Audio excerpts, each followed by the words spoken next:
1 in 2 Australians has a disease that could be prevented. This is unacceptable. We have to value our health and well-being more.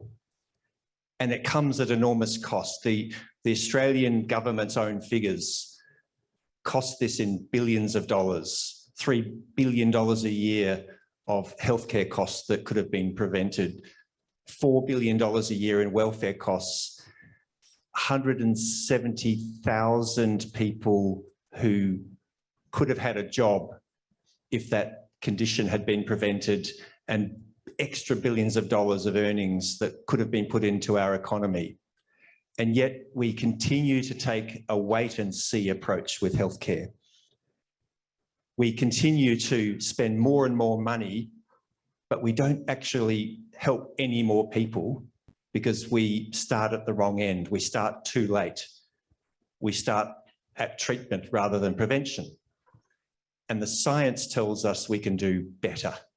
There is plenty of evidence that prevention will alleviate many, many health conditions. We need to get the government's funding model to catch up with that science. Just look at how we've managed the COVID pandemic. Because we invested in vaccines and public health measures, we're amongst the best in the world at managing it. And contrast that with the disaster of Australia's mental health. The fact that we haven't listened to the science, that we haven't invested in prevention, we have untold suffering, we have extraordinary costs, we have a system on the verge of breaking. Leadership is about legacy.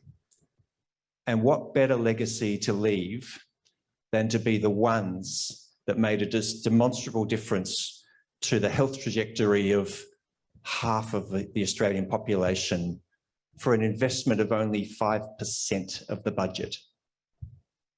If not now, when? And if not you, who?